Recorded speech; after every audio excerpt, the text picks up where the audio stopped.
To the US now, and Elon Musk and Donald Trump, they're at it again this week over the president's landmark Big Beautiful Bill. The Tesla boss infuriated by all the extra debt that's being piled on through immigration and defence after he was called in to trim the fat after the election. Well, joining us live now, Director of the University of Virginia Centre for Politics, Larry Sabato. Good to see you again this morning, Larry. So just on Elon Musk, does he have a point when he says what's the point of a ceiling if the ceiling keeps on rising?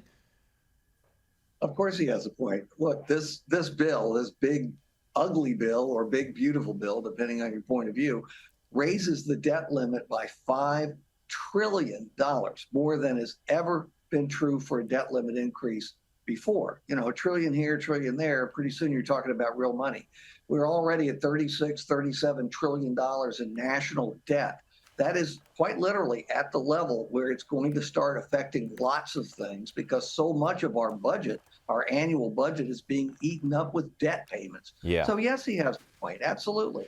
What would it affect? If, you know, for those who don't follow politics as closely as you and I do, Larry, how would all this extra debt affect ordinary working folks?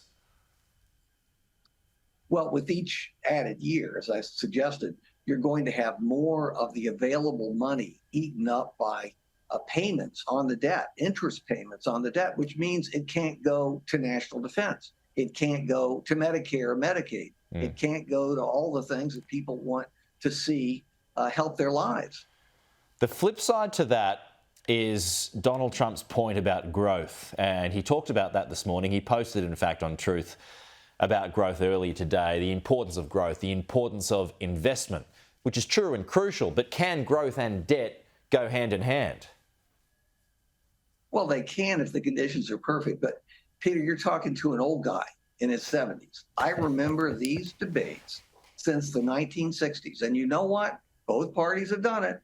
Every time they have one of these giant bills, they say, well, these projections are wrong because we're going to see tremendous economic growth because of all this stimulus. And you know what? It's never happened. Okay, every single time we've added to the national debt beyond what they projected. Tesla sales, Larry, I dispute you saying you're old too. I say you're young. I say you're young. Well, I am. Well, thank you very much. You're young. Tesla sales, they've dropped again for the quarter just in. Is there any real chance of Elon Musk forming his own political party?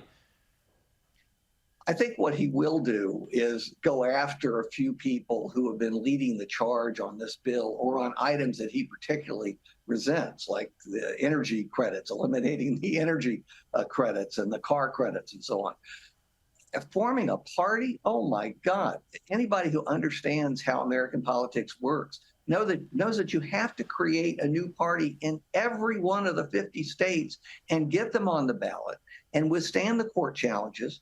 And then you have to find candidates who are willing to be sacrificial lambs, because I guarantee you in this hyper-partisan era, the vast majority of Americans are either Democrats or Republicans, and they're going to stick with their parties. Well, I would also assume that the Tesla board wouldn't be too pleased about him getting back into politics, right? You've noticed that. Yes, they want Elon, who's a brilliant guy, to focus on Tesla and to focus on his other projects outside of government. And he said now that he's going to do that, but he keeps getting into fights with Donald Trump and the Republicans. This is not a spat anymore. It's divorce court. And it's a serious matter for both Elon Musk and for the Republicans. No, he is a genius. He's a man for the ages, is Elon Musk. But yeah, his strength is certainly in running businesses and creating businesses, not so much the politics of it all. Thank you, Larry. We'll chat to you again soon. Have a great day.